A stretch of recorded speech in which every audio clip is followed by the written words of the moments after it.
This song is terrible, and at some point, my friend, I'll stop using it. But for now, it's Drew J's Talk, and that is my man, Andrew Sorley. What's up, big guy? Hey, Drew, how you doing? You know what, man? A lovely day. Yep. Oh, I was just going to say, pretty darn good for a positive Jays fan this week. Yeah, you'll have to forgive me. We got a cell phone ringing in the studio. That's okay. Please, quite all right, please man. forgive. I think that our viewers at this point have figured us out. You know what I mean? Yeah, we're fact adjacent, which is not deceptive, and we're go with the flow, aren't we, Drew?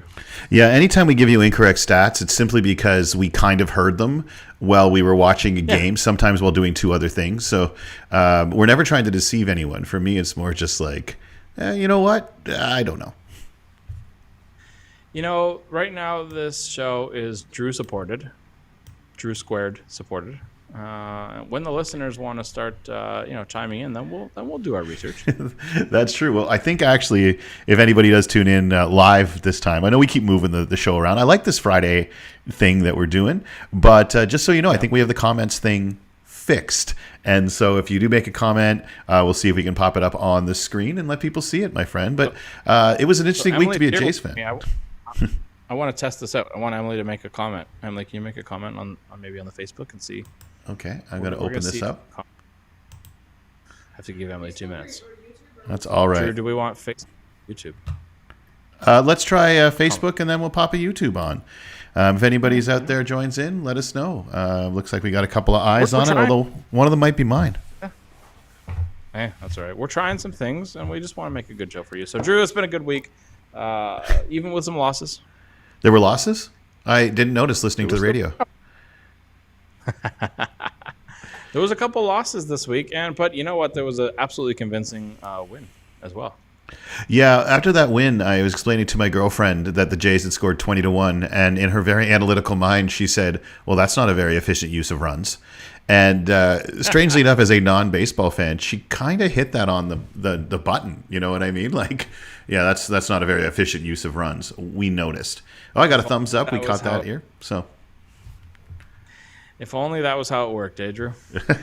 Well, you were mentioning to me earlier today that you'd actually listened to a bit of talk radio, and I did like listen to Jays Talk for the first time. And look, man, I like the Jays Talk guys. It's just they got a job to do, and right now, you know, that's not what sports radio does, is talk about the positive things. But it was rough, man. It was really, really rough. And I think, like, even Caleb Joseph on the broadcast, I was like, simmer down, Caleb. Like, do you have money on the team to win the World Series? Like, you're an analyst, but he seemed genuinely angry. And I'm kind of like, everybody, let's simmer down a little bit, you know?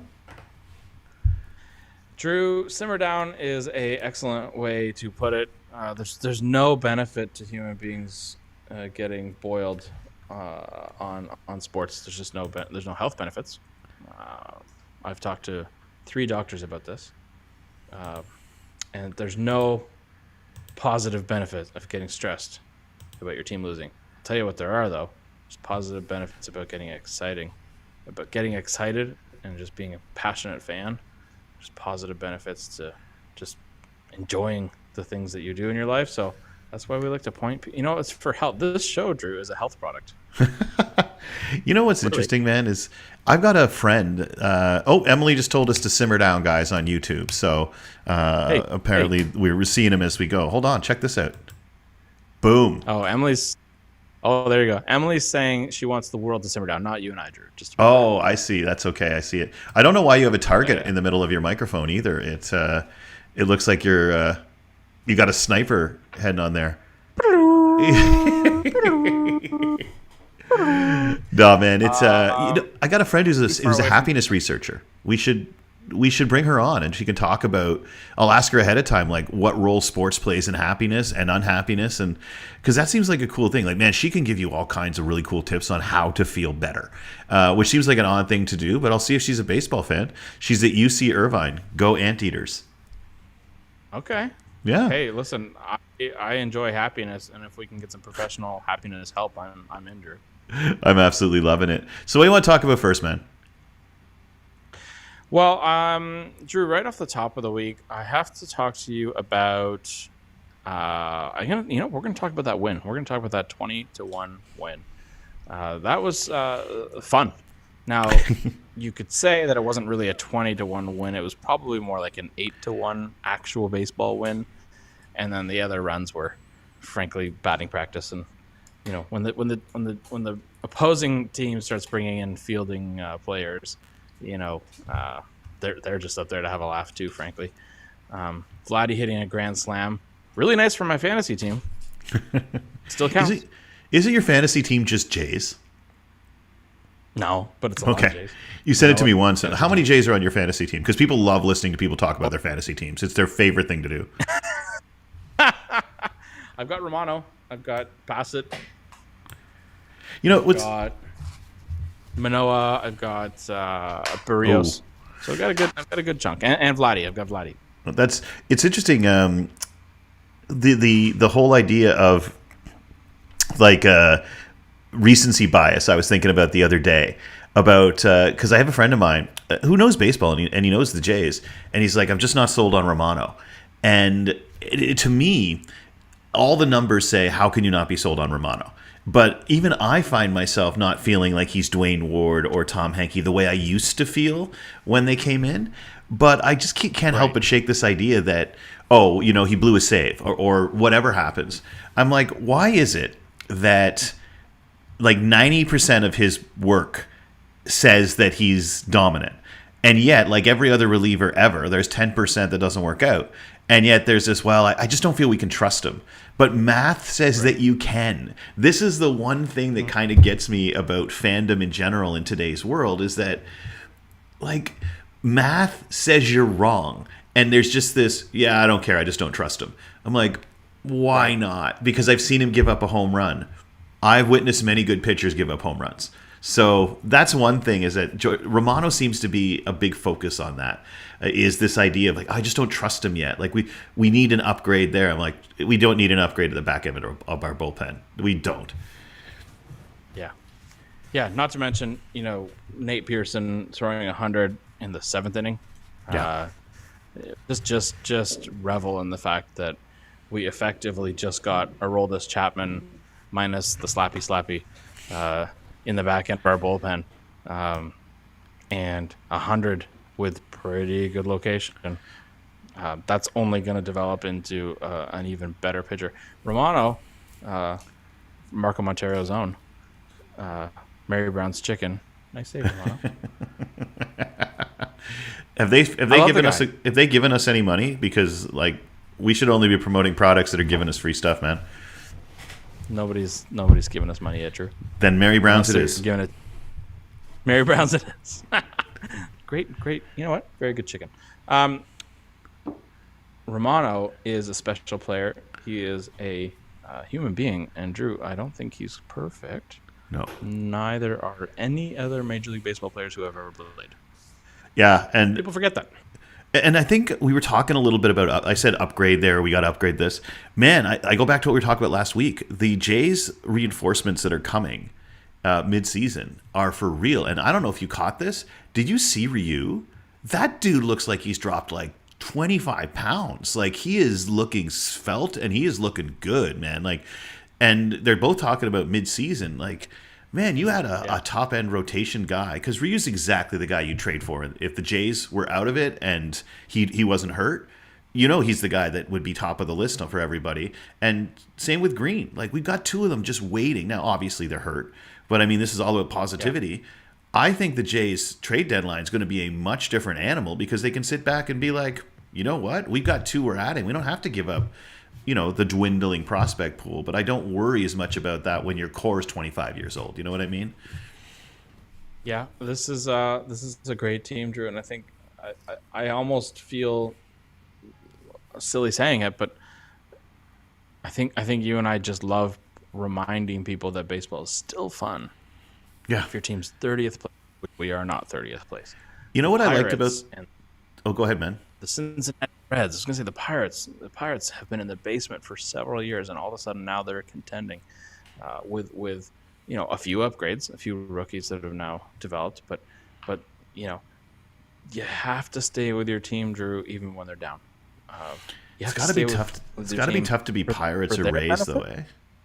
Like, just like you said, the Pirates. Like, think of who played for the Pirates. It's like the Expos back in the day, who at one point had like Larry Walker and Dennis Martinez and Pedro Martin all on the same team. And you look at the Pirates, man. Garrett Cole was a Pirate. Like, they just churned out these, and the Rays are the same way, right? Like last night they commented that the pitcher signed a 3-year, $30 million deal or something to that effect, and they're like, it's the biggest free agent contract ever given out by the Rays, and it's less than Garrett Cole makes per year for over a 3-year deal. Like, we are so lucky to have a team that is supported by a country. You know what I mean? And man, I think we got to do a Jays Talk road trip. And so the question is where, right? There's Fenway, there's Camden, but do we go to Seattle? Because I've never had that experience. I don't know. Have you? I've never been to the Seattle city. I've been to Washington, but I've never been to Seattle. And I would like to go to Safeco Field. There's a huge Canadian contingent of fans over there that show up when the Jays play. So we ought to do that, Drew. I think I want to just I want to talk about Manoah right now. Okay. Can we change? Oh yeah, man. I'll follow you anywhere you go. I thought you were leaving. So we're going to say that whatever's about to come out of your mouth is fundamentally biased, is what we're going to hear. Fine. Yeah, we've already admitted that. Let's do it. Deal with it. Alek Manoah is our guy. You can't call him your ace in April and then tell him in May that you're going to send him to, New Hampshire. You got to stick with him. You got to wear his jersey when he's losing. You got to wear his jersey when he's winning. You got to root for this guy. This is a human being. He's been through a lot. Incredibly tough upbringing. Adversity out the wazoo, Drew. Mm-hmm. And he's having a rough patch. His slider isn't moving the way we saw it move last year. Did finishing top 3 in Cy Young voting get to his head? Maybe. Has he got some growing to do as a human? Maybe. But he's our guy, and we got to back him. We got to back him when he's losing, because that is how we get him back to winning, I believe, firmly. Yeah, wouldn't it be something if, like, the whole first inning of his next start at home, like, people were just chanting his name? You know what I mean? Like, we could do that as fans. Like, when he takes out, just start chanting his name, because he knows he's struggling. And so he knows he's letting the fans down. And, like, look, I'm not going to say, Alex, you're letting me down, but I know that's what's in his head, because he gets paid to do something well. And anytime you get paid to do something well, whether it's give a speech, make a film, or throw a baseball, and you don't live up to it, you give a crap if you have any level of pride. And there's simply no doubt that Manoah has a great deal. Yeah. So I'm with you, man. Like when the Red Sox booed, was it Joey Gallo out of town, where he actually says, I was just miserable and I didn't want to leave my apartment. Come on. Like, you know what I mean? Like, I know that they're Yankee fans and whatever, but let's get behind the folks. I love that you keep pointing out 100% that they're human.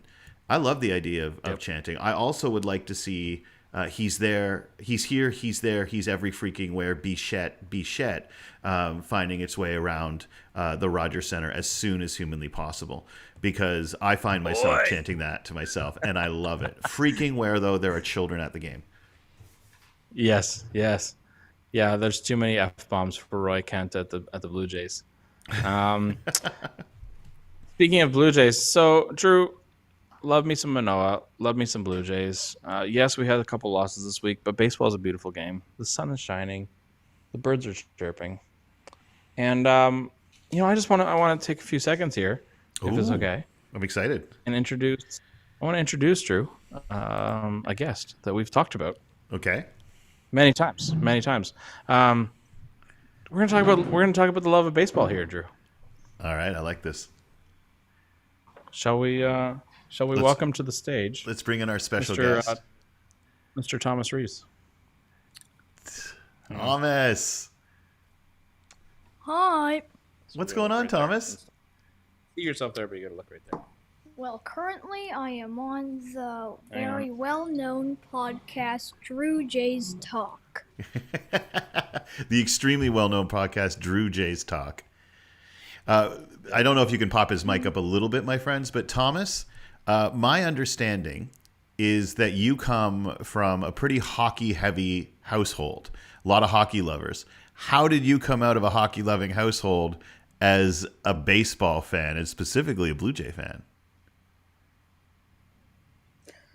Him.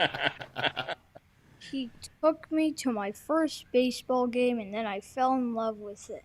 And I didn't really like hockey that much anyway. What was the first game he took you to, and where? Rogers Center. Rogers Center. It was against the Red Sox, and they won 12-3. Oh, really? And how long ago was that?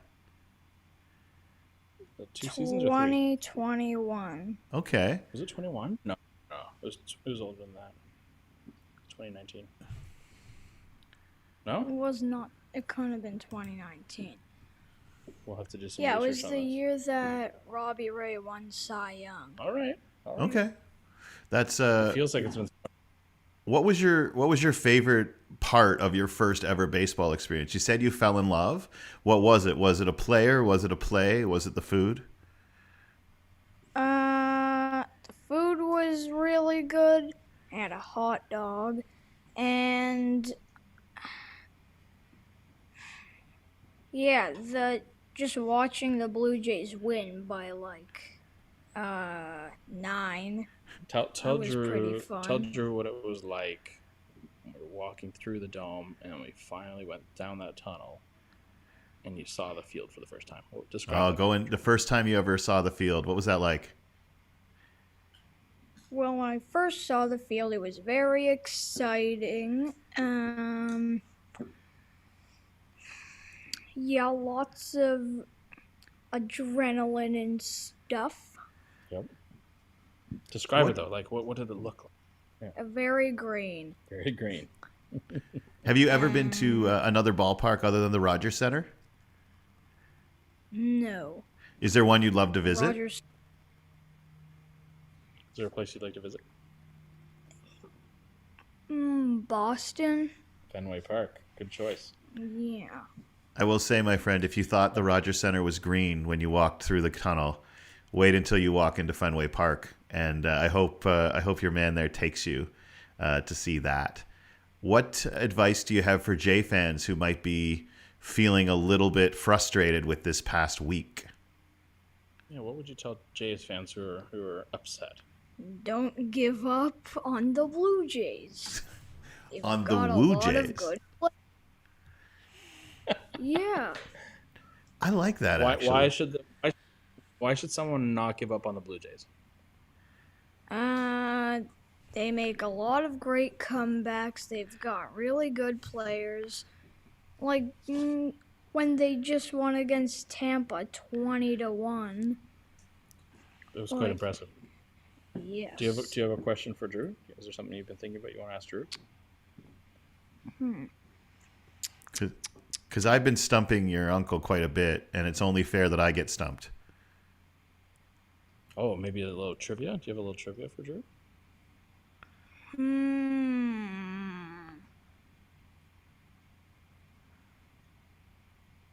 We'll come back to it. Yes. We'll come back to it. We'll You know come what back. I love is that you got Drew Jay's talk, and as a result, there's not a lot of silence on Drew Jay's talk. And what you just experienced, folks, was someone considering what they were going to say before they said it, which is actually something I should try more often. Thomas and I were talking about how to have a good conversation earlier today, and we were talking about active listening, Drew. What were we talking about?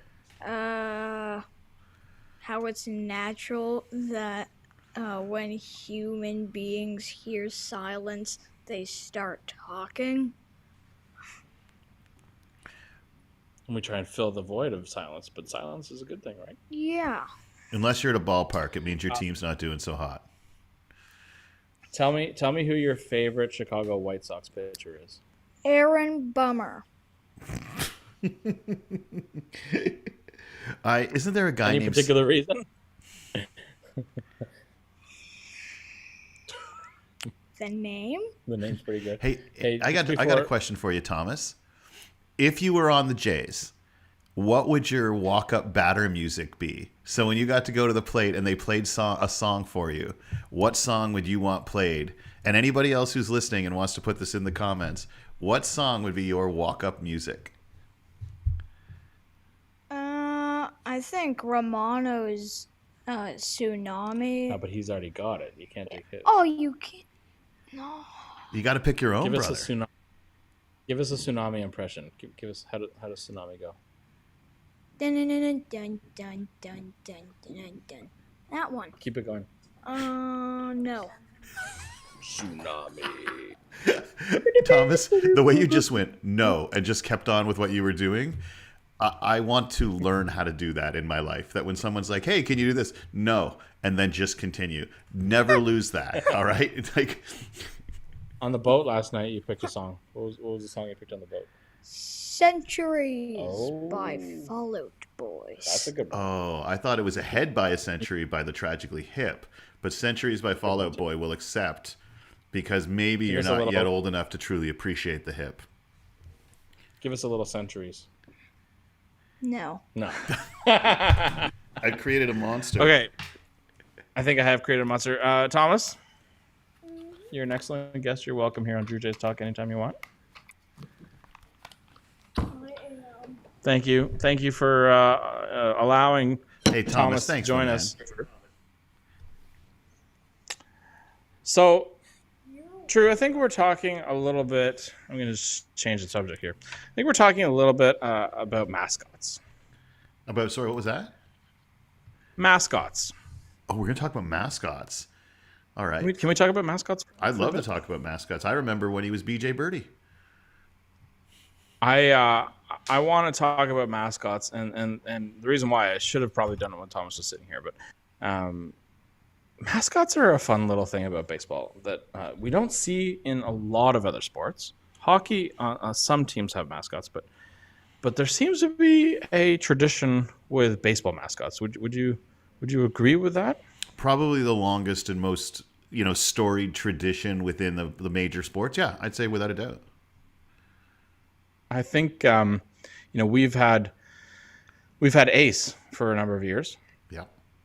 And doesn't Good- Ace good have mascot. a girlfriend or a?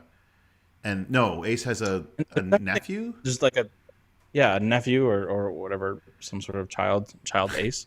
I forget what the nephew or What Ace is his name? I've been there is. so many times on Junior Days, Sundays, or Saturdays. If anyone can remember the name of the little Blue Jay mascot, let's fire it in there. We should probably know this, but I've been thinking about mascots because they're not directly tied to the game of baseball. They're a maybe ancillary device designed to get people into the game. What's your favorite maybe non-Blue Jay mascot? I'll ask you that, Drew. Oh man, like I gotta love Yuppie because I kind of like that Yuppie outlived his team, and then he's just kind of going to show up in Montreal every now and then. And I've noticed this too, is that some cities either have a mascot that sort of starts to represent the city, like the Philly Fanatic goes. Although I gotta say it, man, from the moment I saw him, I loved Gritty. Maybe it's just the E at the end, but I love Gritty because I think Gritty perfectly encapsulates an entire fan base. They didn't bother being like, oh, it has to have to do with the team name. They took a step back and said, who loves this team and how do we embody it? And they went, let's go with something that makes no sense whatsoever and is sort of inappropriately aggressive. And that's kind of Philadelphia sports fans. And so I got to say, man, I love me some Gritty. The Fanatic is gold. I think Yuppie is awesome because he's this like strange vestige of the only good thing about the Expos that's left, because that stadium is still there. But I love it. I think it's fun to. Oh, the Raptor is the best mascot in the world though for any sport. The Toronto Raptor is the man. If the Toronto Raptor told me to eat the plastic wrap on my hot dog, I would do it. Anything he says, I'm there for you, Raptor boy. You're my man. Well, let me just ask you this: are you aware? Speaking of, it's time for me to dump Drew. Certainly not. Are you aware of a team that does not have a mascot? That used to have a mascot. Major League Baseball. I'll start there. In Major League Baseball, so there's a team He used to have a mascot. Currently, do not have a mascot. I'll start the trivia there. We'll see how you do with that. Is there one you can think of? I'm guessing. Is it like, do the Brewers, do they get rid of Benny Brewer? Maybe that seems like it wouldn't be the case. I'm assuming it has something to do with the changing zeitgeist, and they determined it just wasn't right, or is it just it disappeared? Well, I don't want to give you too many hints, but it's not the Brewers. Okay. It is it is a current Major League Baseball team. Used to have a mascot, and they don't anymore. This is interesting. I've got to tell you, man, I have absolutely no idea. Was there a scandal associated with it? Scandal's an interesting way of putting it. I'll tell you. I'll just, I'm not gonna make you wait, Drew. I'm not gonna make you. Let me know, man, because I'll tell you, I have zero inkling. The New York Yankees used to have a mascot. Really? And the mascot's name was Dandy. It was just for 2 seasons, so I don't blame you. Dandy the Yankee. He was a pinstriped bird that sported a Yankees hat, and he had a mustache. And to give him a similar appearance to the former Yankee catcher Thurman Munson. Really? They would play the classic American folk song Yankee Doodle Dandy, and that's where he came from. But the reaction to the Yankee Faithful mascot was instantly horrible. Like, everybody instantly hated Dandy. And there's an interesting story that actually ties back before Dandy's creation. The Mariners had a mascot that put a hex on Yankees pitcher Ron Guidry. Really? He put a hex on Ron Guidry. And Yankees outfielder, I'm reading right from the story here, Yankees outfielder Lou Piniella responded by chasing the mascot around and throwing his glove at him. And then in response, Yankees owner George Steinbrenner said that mascots had no place in baseball, knowing that Dandy was just about to be announced for the Yankees. So about a month later, Dandy was released in the Yankee fandom, and almost instantly they canned him. And what? So this would have been the confined 70s? to the upper deck area. Yeah, 1979. He was confined. The management said he had to stay in the upper deck of Yankee Stadium. He wasn't allowed on the field. And yeah, like he only lasted for not even 2 full seasons. So basically, and apologize for non-wrestling fans out there, the Yankees created a really cheesy version of Sting and then stuck him up in the rafters to just sort of Basically, creepily stare down on the Yankees. Dude, that's a good story. The fans hated Dandy so much that they destroyed Dandy using an industrial shredder, an act that the creators described as a terrible thing to have to do. Oh, that's such a wonderfully understated. Yeah, that's a terrible thing to have to do. Well, imagine some anything people you put created, him in a box. Man. Honestly, if you put him in a something box I made in and, kindergarten into an box. industrial shredder, I'd feel bad about it for a second. Dude, There's I'm so glad you like found that. mean about it. There's something mean about it, isn't there?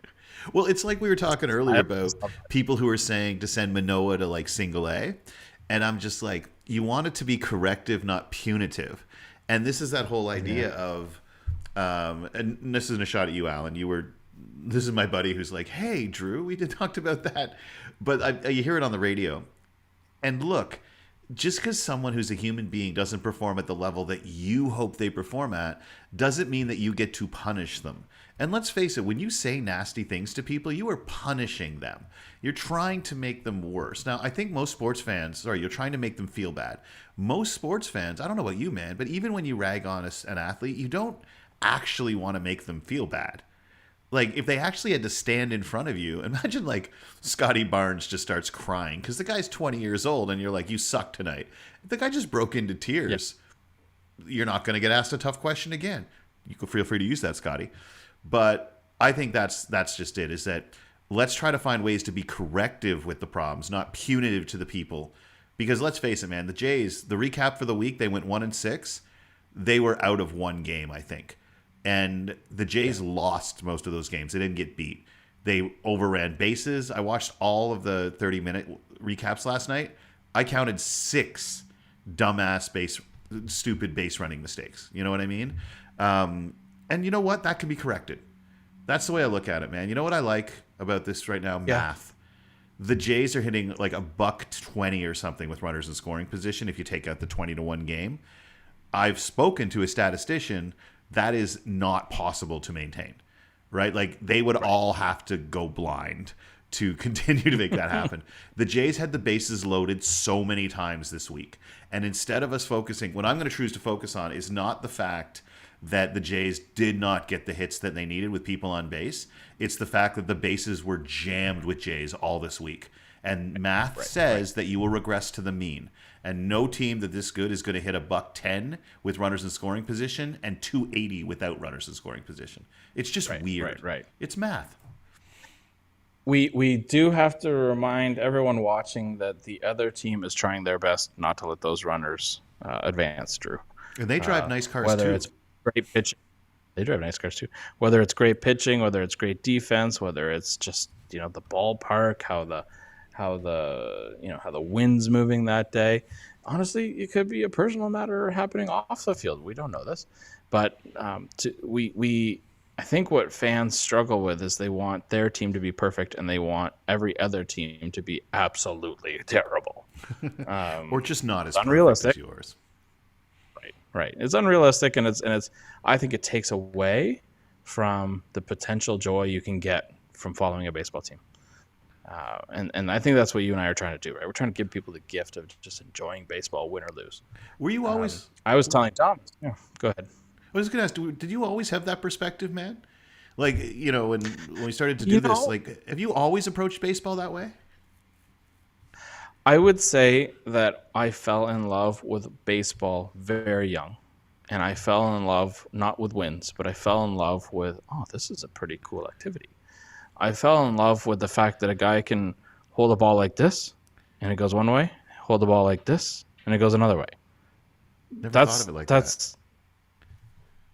Hold the ball like this, it goes another way. You know what I mean? Yeah. There's something about, and 10 different human beings can do those exact same hand movements, and the ball ends a different place. There's something incredible about that. I love how every single ballpark is different.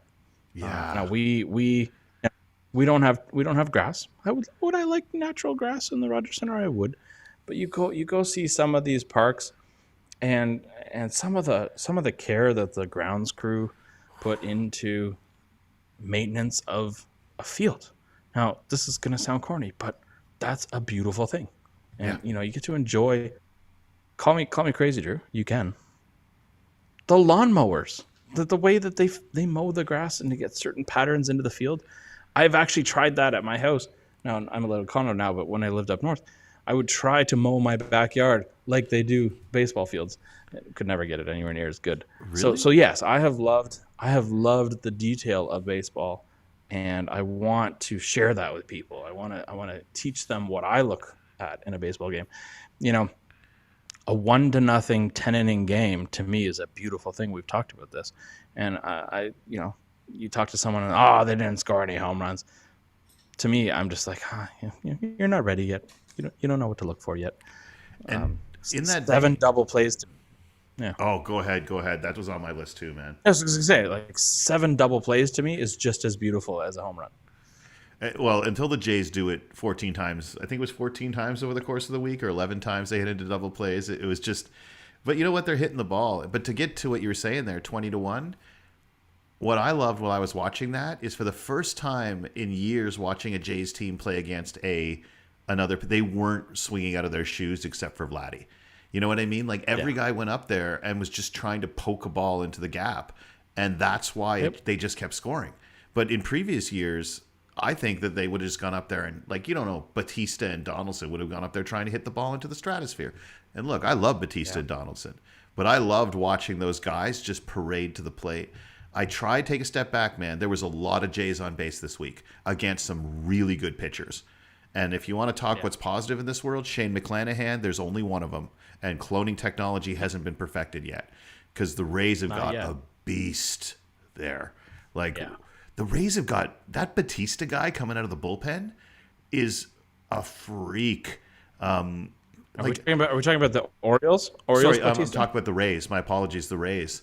Batista on the Orioles is incredible, and on the Rays, watching McClanahan. My apologies, I mixed the two of them up. But Batista on the Orioles is throwing filth. And he's 6'8" too, by the way. Yeah, it's unreal. And honestly, brother, I'm with you on. This is the one thing the last thing I need to say like for this week. Although I'd love to give a couple shout outs to some beautiful stuff. Okay, before I do that, just a couple of things. I don't know if you've noticed. Listening to the Jays broadcasters say pickleball paddle for about a week there, I kept writing down. I don't know if I've ever seen a group of grown men who enjoyed saying a phrase more. I was listening on the radio, and first he's like, pickleball paddle. And then listening to Buck Martinez say pickleball paddle, and Dan Schulman makes it sound like something that you'd be served at a fine restaurant, like, oh, that's a good pickleball paddle he said there. I just want to point out that I found it really amusing that the Jays announcers just can't get over that particular giveaway. I think pickleball is a huge thing in the States. Is it popular up here? I don't know. There's a huge facility, a pickleball facility where I used to live, man. Like they have an entire indoor thing, but it's like ultimate like 5-10 years ago, even 15 years ago. It just became like everything. I want to give some love to Brandon Belt still. Give it. And whoever was on I don't know if you saw it. Kiermaier made a great play on Sunday. And someone in the broadcast booth or on the mic screamed, "Oh!" And it was the most awesome thing to hear. And I don't know if it was Schulman. I don't know if it was some guy sitting right in front of the booth. But if you go back and watch it, everybody, somebody right near the broadcast booth freaks out about that Kiermaier catch. And it was such a great baseball moment. And they just, like their inner fandom came out. And that's awesome. I love it. Kiermaier's been just a boy. Sorry, man. I keep cutting you up. I think we got a little delay between the two of us. So, and I loved this story. Before I say my final thoughts, I want to hear what you think heading into the next week. When they told the story about how the Rays, before the game, when the Rays are on the field down in Tampa, they play rock music, they play pump-up music. But when the Jays were playing infield and batting practice, they played Careless Whisper and Kenny G. And we were talking about gamesmanship earlier. I'm sorry, man. Hat tip to the Rays. I like that last week we gave a hat tip to other teams. Hat tip to the Rays for Kenny G. And the last thing I'll say, folks, is it's May. Like, it's May. Yep. There's 111 games left. And one of my favorite writers once said, in a baseball season, everyone's going to win 54 games. Everyone's going to lose 54 games. And it's what you do with the other 54 that matter. The Jays are going to lose 54 baseball games. For what it's worth, though, 2/3 of their remaining games are at home, and they haven't done well against the American League East. They don't play the American League East again. And the Jays are a playoff team. I truly believe that. To make the playoffs, all you have to do is be in position to make the playoffs in the last 2 weeks, because the Jays only play the American League East. As long as you're in position, you can make the playoffs in the last 2 weeks of this season. And they don't play the American League East. They're like, oh, they kill everyone else, but they don't kill the East. Cool. They only play everyone else until the end of the season. That's why I'm positive. About 5. It looks like there's only about 5, maybe 6 3-game series, maybe 7. I'll have to count. Only left against the AL East. But yeah, you're bang on. They're playing. I think we don't see the Yankees again until September or something like that. Honestly, dude, I think the last 2 weeks of the season are Baltimore or the Yankees twice and the Rays twice. And so, as long as you go in with, like, even within 5 games, that last 2 weeks of the season is going to decide whether you're in the playoffs or not. I've always felt this: if you can play 500 baseball against the 5 best teams in your sport, you can win the championship. The challenge for me now is the Jays aren't playing 500 against the best yet. I do believe that as the summer gets hotter, we won't even remember this. We won't. It's like how upset we were when we traded all those prospects back in 2015. We gutted the system. One of them made the majors, everyone. Let's just enjoy this great team. Bang on. Love it. And predictions for this week. I think we got 3 in Minnesota. I haven't watched Minnesota this year. I haven't seen much from them, so I really don't know how they're doing. We got a couple in Milwaukee, and then we're going to go see the Mets. Actually, Milwaukee's coming here. Then we're going to go see the Mets in the Big Apple. I really don't know how the Twins are doing, but I just like our guys, so I'm going to cheer them on. We were teased by having that first round of predictions come pretty darn true, and then I've just made some wild predictions ever since, and they haven't been so good. How do you think we're going to do against Minnesota starting today? You know what, man? I'm just going to do this if it's okay. I think we're going to go 5-2 over the next week. I think the Jays had their meeting. I think that I don't know what it is, but I honestly just feel it's going to be a 5-2. I believe they're going to see a real bounce back against the Twins, and then maybe there's a little bit of scuffling towards the end. But honestly, I think it's 5-2. How about you? Oh, and we got Thomas back for his predictions. I want Thomas to give us some predictions because he's here. So lean over this way because the camera moved. Hey, Thomas. Predictions for the next 7 days. I think the Blue Jays are gonna win all of them. Just a pure domination. Yes, they are gonna win 20-1, all of them.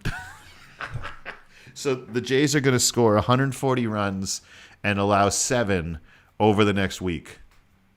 I mean, we've seen it happen. We've seen it happen on one day. I was going to say I've never seen that happen, but yes, if it can happen once, it can happen 7 times, I suppose. Well, we're a really good team. When we went to Fenway, we beat the big old Bostons. Was it like 24-5 that we beat Boston? They also swept us a couple of weeks ago. Right. So it's possible. I think it's possible that they run the table, Thomas. I don't think you're out of line. Like, I don't think you're crazy there. I think 20-1 for every game. But you know what? I'm not. First of all, the look you just gave me there is art. And you know what? I'm just going to shut up. And I want you to teach that to other people in my life so they can just give me that look and I'll know to be quiet. You're right. All right. 7-0, 20-1 every game. Okay, so Thomas is saying, a big offensive masterpiece here. I'm going to say that I'm going to say 4-3. I'm going to say 2 out of 3 from Minnesota. I'm going to say 2 out of 3 from Milwaukee. All right. And into the Mets next week. Let us know. I booked tickets. Let us know I took tickets yesterday to Camden Yards, second row right behind the Blue Jay dugout, mid-June. So you folks will be seeing some cool footage from there. Can I come? Yeah, if you want to. It'll be May or June 13th. Maybe the evening game on a Wednesday, though. Before I invite myself, we should talk to Andrea first. Oh, Andrea will be fine with it. She's the best girlfriend ever. She's tied with Emily for the best girlfriend ever. Wait, Emily's a wife. Well, total different categories. Yeah, you know what? Different. You know what? It's all good. It's all good. Both Emily and Andrea can both be one. They can both be number one. Brother, we're gonna do that. We're gonna do Boston. We're gonna do Seattle. I think. Join when you want to. I mean it. Like let's live like Thomas, there won't be another summer. Should we ask Drew who your girlfriend is? Oh, Thomas.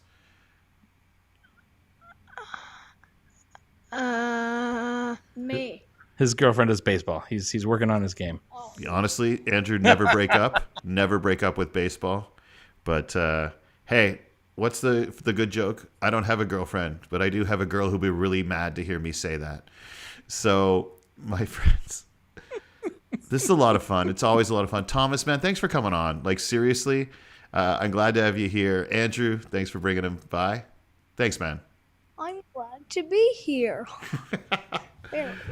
Andrew, man, thanks for bringing Thomas on. And yeah, we can talk about where we go on the road, but thanks for being a great guy to bounce baseball off of. And the cool thing, there's another game tonight. Always nice to have a chat with you. And have a wonderful evening. Go Jays, go. Go Jays, go. Peace. Yippee. Stay positive. Test negative. Peace.